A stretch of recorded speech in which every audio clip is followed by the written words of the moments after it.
And hello, YouTube, and welcome back to another episode of The Zone TV Movie Entertainment with me, your host, Jonathan, once again bringing you my thoughts and review for tonight's episode of The Flash, Season 6, Episode 12.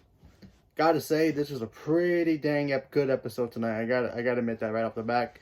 And if you haven't seen the episode, big spoilers ahead and I also got a theory for this episode that could lead into future projects that, could possibly become a future, maybe, crossover event.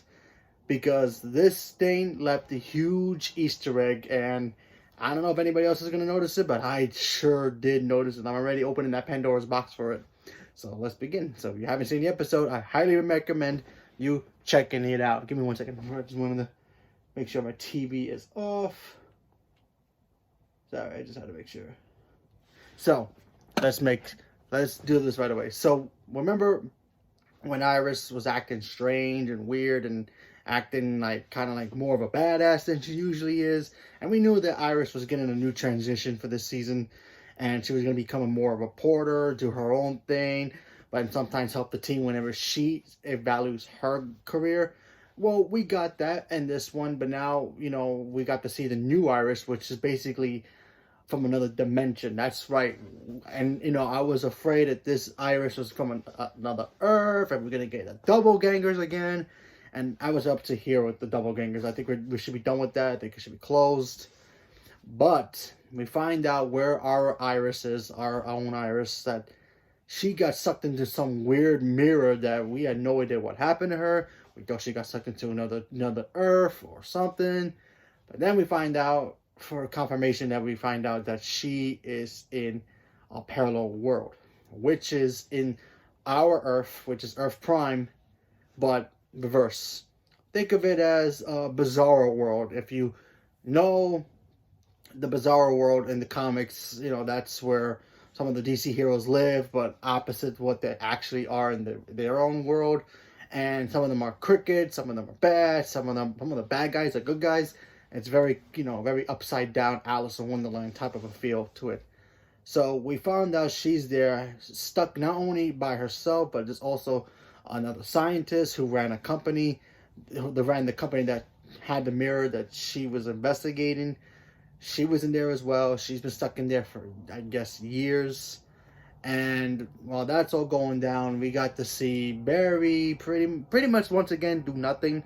I mean, we didn't get too much of a Flash, obviously. We didn't see Caitlin tonight as well. That was, for obvious reasons. You know why. If you follow Daniela Pennebaker, you should know her situation. So it's going to be common that we won't see her too much. We did get to see Elongated Man again. Ralph came back, and he was doing an investigation of a missing woman whose parents are very wealthy and very rich, and they wanted to find their daughter. He finds her. Her name is Sue. He finds her, and she... How can I put this? She's kind of like a con artist and very, I guess, mysterious, mischievous as well. She kind of reminded me of Catwoman. She loves doing, robbing things and getting things what she wants just to be a survivor. She knows how to fight. She knows how to take care of herself. She plays a damsel in distress really well. And we got to see that with her playing out with Ralph Digny. And I thought all that stuff really worked very well. I really don't know too much about the actress. But she did a phenomenal job. I thought she really did really well. I thought she was kind of like acting like Selena Kyle / Catwoman in a way where she uses her, I guess, her charming good looks to influence people to do what she needs.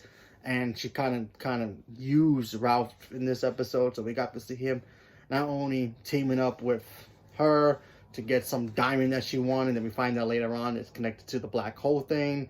We got to see Ultraviolet come back, and she has beef with her and a whole bunch of other people. So I thought all that stuff was very interesting. But the big thing about this episode that I really like is that it could potentially set up something that could lead into a new crossover.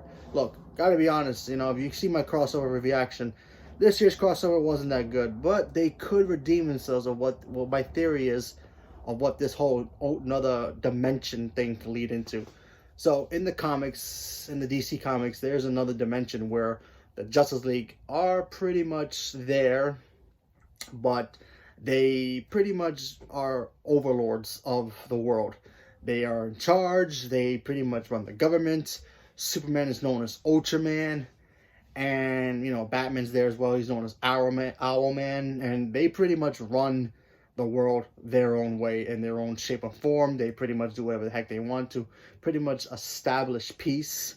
And it's a very famous comic book as well. They have some comic book versions of that. And I was thinking, if they're gonna set that up where Iris is stuck in some other dimension, and we're not gonna do multiverses anymore, let's start getting into the ultra dimension stuff. What if we get to see? Because remember, in this thing, she's stuck in some kind of lab, I guess. And the woman that she's with says, I haven't seen anybody else here. It's just me. Well, what if there's actually people outside that room? Maybe there's other people. Maybe there's a bad Flash. Maybe Barry's a bad guy. Maybe Supergirl's Ultra Girl or something, and she's evil, and she runs the rule with an iron fist. They can have an Ultra Black Lightning. They could set that up to be the new crossover where those guys break out and they actually do go to our Earth and fight the Justice League in the comics. And that could be a possibility. Maybe the Justice League gets in there, gets sucked in there somehow by a bad guy. Who knows? I'm just thinking outside the box here, but this could lead up to something pretty cool. And I hope they play around that little sandbox. But who knows? I just thought about it. I was like, wait, Ultraman, another dimension that could set up something. Who knows? But I was just thinking, because I'm such a geek with all this stuff. But you never know. You never know. They need to redeem themselves with the crossover. But I mean, that's another year away. But who knows what they're thinking? But I thought that would be a pretty cool idea. So leave me a comment below. Let me know what you guys thought about my idea, and also this whole episode as well. Because I thought the episode was very good. Our poor Iris is trapped in another dimension. She's not in another Earth. Thank goodness, because I'm kind of done with that. But another dimension. Let's start that. Okay, so let's do something new. So leave me a comment below. Let me know what you guys thought about it. Thank you very much, and have a good night.